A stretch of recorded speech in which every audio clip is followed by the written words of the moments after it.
Hey everybody, it's Craig here, and I'm here with Julian from Field Based STEM and Out There Learning. Hey Julian. Hello there, kia ora. Hope everyone's Sure. who's listening is well, and be interesting to have a chat. It's going to be fantastic. I think there's a little bit of an echo. Maybe it's playing in the background there, Julian, for you, but we'll just carry on. Have you got another computer on or something? No, this is all I've got, so just a laptop. So how's that at the moment? Sounds pretty good. I've got everything else turned off, I think. So we'll go for it. This is the beauty of doing things live, and we're educators, so anything can happen. We're used to Murphy's Law. Exactly. Now, I'm delighted to be in contact with you and to get to know you and what you're doing in schools around New Zealand through Field-Based STEM. And Field-Based STEM has been operating for a number of years and doing incredible things with professional learning and development in New Zealand schools. So I'd love for you to just tell us a bit about your background and how you got into education. Okay.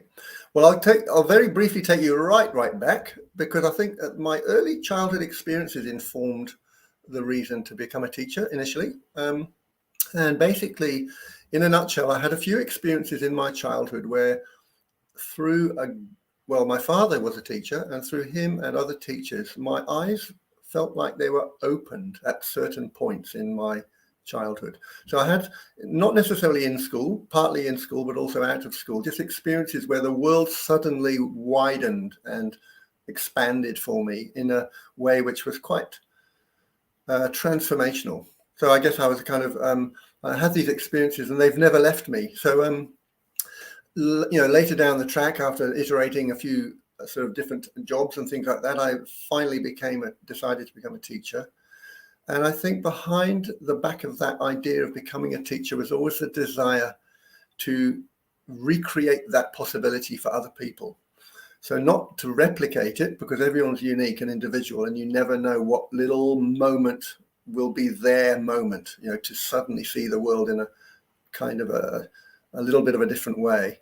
So it's about creating opportunities for that without pushing for it in a funny way. So education for me was had a goal, or always has had a goal, of creating aha moments, creating beautiful moments of wonder, awe, and connection. So that's a way background. And then I did various other jobs. Went to university, did a geology degree, did some other work for about 8-10 years, then finally decided to become a teacher, trained up, and came to New Zealand in 1994 to work as a teacher in a high school. That role was in a Waldorf Rudolf Steiner school. So Rudolf Steiner schools, you probably may or may not know about, but they have a particular educational philosophy. If I were to summarize it, probably there would be 3 elements to it that are kind of key. One is to see the world as having a spiritual foundation, and people also having that somehow hidden within them. To see the educational process as one of unfolding the individual. So it's a guided process where you fill, if you like, the experience of young people with huge variety and diversity and different ways of seeing the world, but you sort of get out of the way of their response to that process. And so, if you like, you're not training or educating young people to get them to an end point that you have decided upon. You're training them or educating them to find their own personal fulfillment, so that when they step out of school and beyond, they go beyond into a world with their own sense of identity and purpose and, if you like, moral connection with the way things are, so that their uniqueness and individuality is kind of almost priority. So that's the second thing. So that's the unfolding part. So the education itself has a developmental approach, and this is very much informs the way I work with a field-based STEM, to see schools and the work of teachers as laying foundations in the early years and building upon them systematically and logically and rationally over time, so that the young people feel they get it. It's like stepping stones through their life at school, where each stepping stone follows from the previous one. So the developmental side of things. And the other final element, I would say, that's significant is the one of interconnectedness. So Mm. although we break down the world into topics and subjects, and it's kind of, we fragment the world, if you like. So we typically in a school will tell children, now it's maths. You're not doing English, put that book away. You're now interested in maths. Whoops, the bell has rung. Now you're doing gymnastics. Stop doing maths. Go off and do some gymnastics. So we break the world apart. And of course we have to. You have to analyze things and break them into pieces to sort of go deeper, to to really channel in to that particular topic. But you mustn't forget that the world doesn't do that. We do that. Right. So every opportunity, whatever the topic, you want to bring that interconnectedness back. So let's say you're teaching maths. Well, you might tell a story of some mathematician from history who came up with a new theorem. And that biography has got elements of, that person's life story or that time in history when that was happening. So that students are always feeling, oh, okay, maths has something to do with people. It's not just an abstract textbook. And then maybe there are other elements it connects with science or art or astronomy or whatever it is. So the world is always interconnected. And to emphasize the interconnectivity all the time is really important. And the archetypal interconnection is the fact that human beings practice their life and learn about the world through being human beings. So the interconnector that joins it all up is the human being, us. Here I am. How do I relate to this? We have a problem in modern times with disconnectedness, with people feeling alienated. They don't even know how to relate to themselves. They don't really know how to relate to their family or their friends or their country or the earth or nature. So to overcome that, I feel, is an educational challenge. And I feel one way towards helping is to remind young people that, you're a being of head, hand, and heart. You connect with the world. You're part of things. And your journey is to seek that connection evermore for the rest of your life. Keep connecting. Yeah. So that was a little bit of a summary of my sort of background into teaching. So then after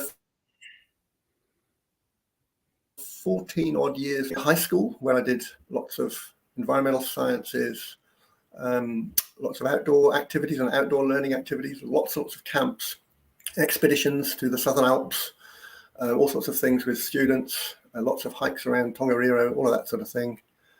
I then started working with GNS Science and doing some field work with scientists, particularly in the Southern Alps.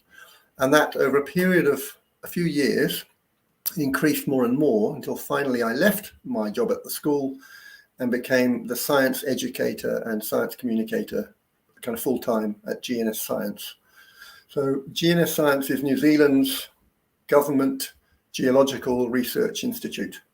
So GNS is full of scientists all looking at earthquakes or other geological hazards, looking at the resources in the earth, under the ocean, wherever, and also just looking at environmental change, so climate change or sea level change or whatever that is. So I was given agency to work with this incredible group of specialists and tell their stories to the public. Wow. So in my role there, I did everything from creating a YouTube channel and making dozens and dozens of little short documentary videos, going on expeditions. I think I realized at a certain point in time, I was away from the office a week or two a month. So I was out and about with the scientists in the field, doing lots of different activities, websites, blogs, social media, documentaries on TV, and lots and lots of connection with teachers and working with school kids, presenting at schools, field trips, etc. So I had a fantastic, rich experience. And then things kind of, as you know, they evolve over time. So in 2020, I decided to leave GNS and start up my own science, communication and educational company, so that kind of consultancy. And so I do fairly similar things, actually. I now get contracts to do what I was otherwise doing previously as an employee. And part of that is working with schools. And Tony approached me to join up forces with him sort of early on in this process. And so that's very much part of the work I love to do. So what is this work with field-based STEM? It's really about helping schools bring the educational side of getting outside into the local environment. So a lot of schools, they'll do trips out to different places, and they'll often do activities. They might do games, they might have a good time in various ways. They're not always quite sure how to maximize the educational benefit of the opportunity. So with field-based STEM, one thing I personally love to do is, explore with the schools. What can we make of this upcoming camp that you're doing routinely? Is there a way we can actually prepare for it, do some activities on that camp, and then bring those activities back into the classroom to really stretch the value of that experience, rather than seeing it as a little isolated moment in time, which is a little bit separate from the rest of the curriculum. So I love, this process of kind of working together with teachers. It's all about kind of working in collaboration and coming up with ideas and seeing these different schools and their amazing teachers, their inspiration, their values, all of that. Yeah. So how's that for a short answer? I can't hear you. I think for those schools that maybe haven't accessed, which would be a very small minority, or teachers new to the profession who have responsibility for science, technology, engineering, design, creativity, mathematics, they may not be aware of the PLD environment and opportunity that the Ministry of Education provides schools. So I just want to take a moment to talk about that, so that if there are teachers and educators and principals who want to access incredible people like you from field-based STEM, they should know that we can work with them to submit a contract, and the ministry will approve that to allow us to come in, all the people from field-based STEM, including yourself, and work with teachers. So why don't you share some of those real examples of schools you've been with in the last few months and some of those activities you've done, because I'm sure people would appreciate knowing those concrete examples. Yeah, great. Okay. So yeah, absolutely. This is an opportunity for schools to get free professional development funded by the Ministry of Education, and will even help those schools with their application process. It's really fairly straightforward. It might look complicated on the website, but we've sort of have expertise in helping schools with that application process. And then it's, if successful, which they mostly are, these applications, schools will have 80, 100, or even more hours of that professional development work. Now, they can choose the facilitators that they wish to choose. So we have in field-based STEM a huge and expanding group of diverse skill sets. So, everything from astronomers to biologists to people specializing in stream ecology, geology, in your case, drone, making drones part of an educational process. It's incredible variety. And all of these people can kind of come in and help along this process.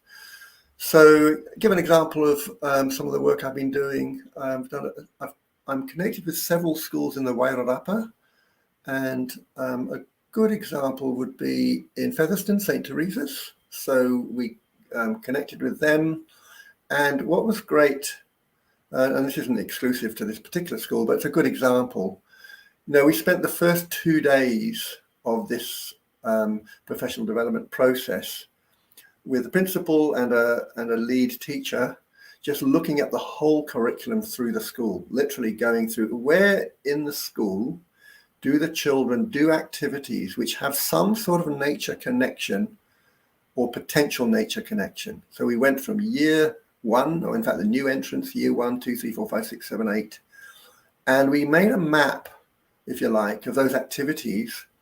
And then we overlaid some thoughts or a kind of conceptual framework onto that map, which was basically to say, we've got young kiddies coming into school, innocent 5-year-olds, and they should be really given a gentle lead in to the process of learning. So they are natural learners at that age. They just give them an opportunity to play, and they will be learning hand skills, creativity skills, problem solving skills, the tactile relationship to things, heavy, light, all of that. So just create an environment where they can explore and creatively find out about the world. And over time, we take them from this, if you like, home-like environment through to a gradual appreciation of the local surroundings, and then widen that over the subsequent years to the regional surroundings, and then the national New Zealand context of things. What does New Zealand look like? Where are the mountains? Where are the lakes? Which is the biggest river? Where are the volcanoes? All of that should be some sort of sitting down in their appreciation at a certain age. Maybe that's year 5 or 6. And then going beyond New Zealand to the Pacific, and beyond the Pacific to the global story. So by year 8, they've got a little bit of a feeling of where are the continents, which is the North and South Pole. In fact, where is North and South and East and West, and why are there seasons? What plants grow where? What's it like in the oceans? All those things. So we've taken them from a home place to a world understanding. And largely through exploration, of course, inquiry, project-based learning if possible, but connecting the dots so that what's happening over the years, the teachers of the younger children don't have to worry too much about cramming kids with knowledge, because they know what's coming later, and they don't need to steal the thunder from the teachers who are going to focus on, let's say, New Zealand's geography or history.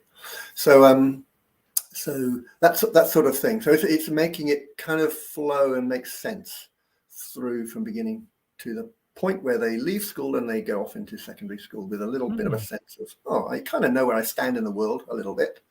And I feel enriched with lots of stories and the kind of pictures of the way the world is.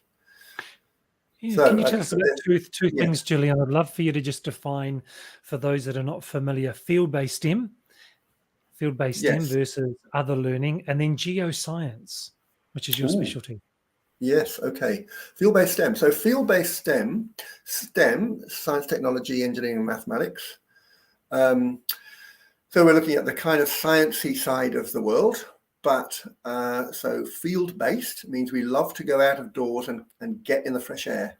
So although we'll absolutely work in the classroom with and in the school environment to kind of develop teachers' opportunities to understand and find ways of doing things creatively, but we've kind of got a real deep relationship to the idea of fresh air being a good thing for just getting out there in the fresh air. So those opportunities, if they can be widened, has an automatic value, even like just the fact you're in the fresh air itself, and then what do you do with that to make it even better? So field-based STEM, we're absolutely into the idea of connecting with the world around us, getting out, if you like, out of the door into the environment, whether that be looking at the sky at night, or looking at a little local stream, or going on a trip to a little bit away, all of those things. So does that is that answering the first part of your question a little bit? Yeah, that helps us understand field-based STEM versus other learning experiences. Yes, okay. And then geoscience. So geology is one aspect of geoscience. So geology is, the understanding of the Earth's crust and the rocks beneath our feet. But as we have learned over time that you can't look at the world in isolated bits. So geology has immediate connectivity with things like life, the life realm. So a lot of rocks are full of fossils. You want to understand fossils, you're going to understand life and ecosystems and evolutionary change through time. So geoscience is a kind of a slightly broader version of looking at geology, but as connected with the climate, the living realm and that sort of thing, the planetary sort of realm, a little bit wider than just thinking, we're going to look at rocks and that's all we do. But rocks are, if you like, the repository of a lot of that history. They're the first step into a world of, a kind of globally connected world in the environmental sense.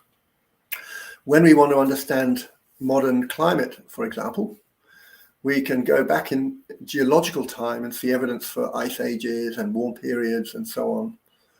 But all of that, quickly throws us into other questions like astronomy. How is the sun heating the earth over time? And that changes, and that leads to climate change. How is life responding to those changes through time? And life itself is changing as well. So geology, tectonics, movement of continents. Think of New Zealand's biota, the living things in New Zealand being connected with its Gondwana past somehow. So that sort of interconnectivity. So all of that is on the menu for geoscience.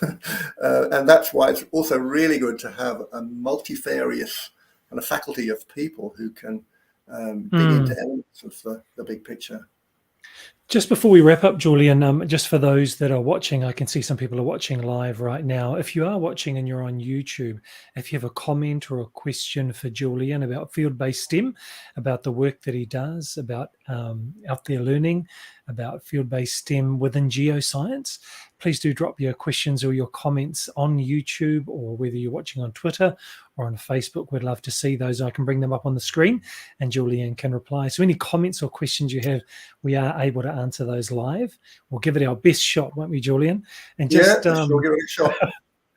Just as we're wrapping up, I was looking at the NCEA Level 1 Science Achievement Standards, and I was looking at the great opportunity to look at the forces, internal and external, that cause the landforms that we see day to day.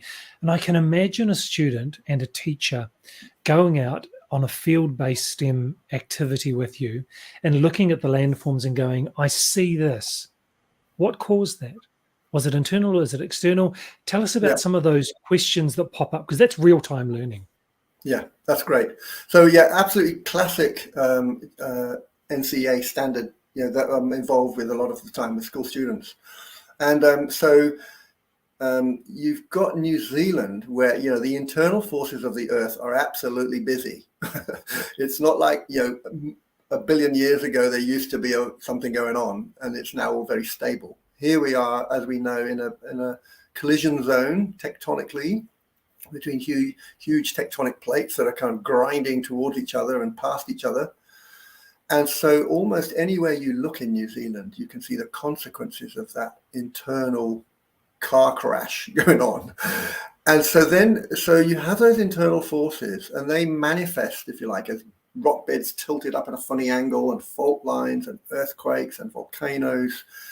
And then what do we do also is we actually look at, what's in front of our noses in terms of, we've got that background story, but what else is going on? And so usually the external side of the story is forces of erosion. The river has carved away a valley, maybe it's found soft rock and turned that way because it's easier to erode. And so there's reasons for the configuration of that river. And so we look at those elements of the way the land has been sculpted by glaciers or by other rivers or weather or extremes or whatever, floods and so on. So those are the two elements, and absolutely wherever you go, they're kind of there. And what's great is to lead students to make observations without necessarily just telling them everything, and just keep challenging them with questions, keeping them really simple. Getting them to open their eyes, try to understand the interweaving of those different opposing forces and how they seem to be impacting here. It's quite hard to do initially with geology. Geology is really challenging because you've got to project your mentally into three-dimensional space that's hidden from view, and you've only got a two-dimensional surface to work from. So that's it's a great challenge. Yes, I'm not sure if that answers your question there, but that's good. Yeah. That's really good. I love that you take that approach of asking questions and not dumping a whole lot of theory on the students. Totally, and I think one thing I always take with me whenever I encounter young people or teachers is I always have the thought, what will they remember of this a week from now? And if they remember something a week from now, will they remember it a month from now? What about the end of the year? And usually when you follow that trail, you'll realize that the residual thing that they will take away is actually an emotion. They'll remember that either that, oh, they loved that experience or they didn't like it. That's the primary layer through which they will then either go deeper or they'll turn away. So it's really, really important to, for example, if you feel really great, you went and saw a volcano or something, and you feel really good about that experience, you're now predisposed to go deeper later. Or when you see it again, you'll think, I remember that from school. That was exciting. I can't remember the details of what a lava flow was, but I do remember feeling good about it. And they can now re-educate themselves off their own bat because they've got that open door. Because information is accessible anywhere you like. So, but if you're close to it, you're not going to go there. So it's an interesting thing to awaken the joy and the love of learning and make that a good feeling. So later on, people can revisit that topic with a sense of, I want to go further back into it. Lovely. Well, Julian, thank you very much for your time. People that wish to engage you for professional learning and development can do that through field-basestem.kiwi, which everyone can see rolling along the bottom of the screen now, and also your own website. What's your own website for us? What is the website? Your own website as well, because you have your own website. Yes.